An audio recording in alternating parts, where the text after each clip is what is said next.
Aloha, can you please introduce yourself? Aloha, my name is Manu. I come from Tahiti and I am a BYU Hawaii student. Awesome. What languages do you speak? Well, I know French, which is my first language. I know English.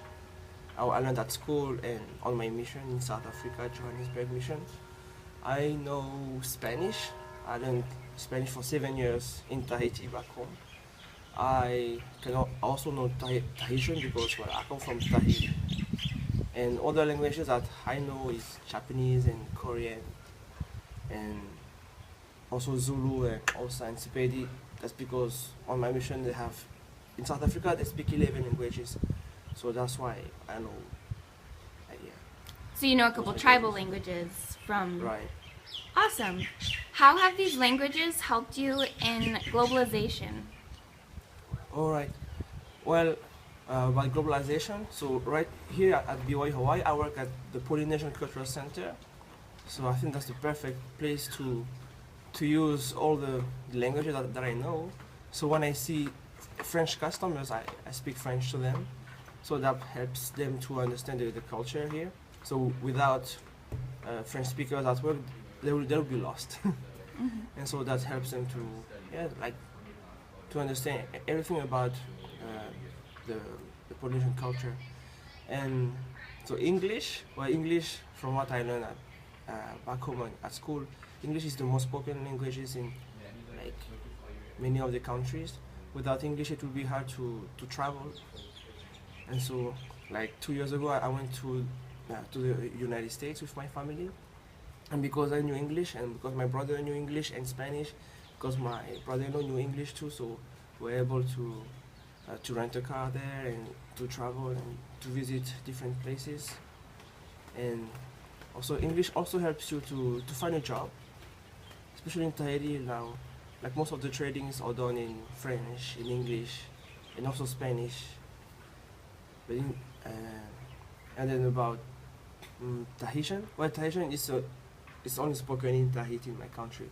It's a language that is dying nowadays, but they still require you to know that language, so that it will help them like have more people speaking the language and to keep the culture. Also, for some jobs they require you to know Tahitian. Now Korean, so the Korean language, I also know that. I learned that language this year. It's been 6 months now that I'm learning. So when I go to work, Polynesian Cultural Center, I use Korean, and although I make lots of mistakes, it is fine. The Koreans, they love it because they feel like they are home, but in Hawaii. And all I can do with the few words that I know, it's I can give directions, I can welcome people in Korean, I can tell them what activities we have, and I cannot tell them what we do yet because it takes too much words that I don't know yet. And Japanese, also like Japanese, I know a little bit because of the Japanese animes. Yeah, like mangas. I used to watch a lot of them. And when I see Japanese speakers, I also ask them to help me to say a few things. Then when I go to work, I greet people in Japanese if they are Japanese. Sometimes I make mistakes because I think that they are Japanese, but they say ni hao to me, so they are Chinese, or they say annyeonghaseyo, or they are Korean. So, and my boss, she scolded me. She said, Manu, stop second guessing. She said, first you greet in your language, Tahitian, Yaorana, and then you speak English, and then you figure out which language they speak. That's until then you can, if you know the language, you can speak in the language. And well, to me, it's so much fun to know all these languages. It helps me to make friends, helps me to communicate with anyone who don't speak French or English. And so I've been interested in learning languages since I went on my mission. Because in my mission in South Africa, Johannesburg mission, they have 11 languages. So over there, I learn English, I practice English. That's why I can speak more fluently. Then I saw in some areas where English was a big issue for them, So I had to also learn the language. Like for example, I studied in one small village called Mochachi village. The people there speak a little bit of English and a lot of Spedi. So I had to learn Spedi because I already knew English. It was hard to learn Spedi. Is there any advice you would have to other people in regards to learning these local and globalized languages? Yeah. So what you guys can do, or my advice, it will be first you need to love any cultures. No racism. Some people they don't want to learn other languages because they don't see the need.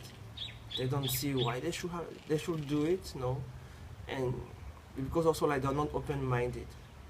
As for me, I open to any cultures. I love languages, and I love asking people about the cultures, the food they eat, how do they live, and what languages do they speak, and then also try to speak in the same language, even though I make lots of mistakes. So also another advice it would be like don't be afraid, don't be scared of your of mispronunciation.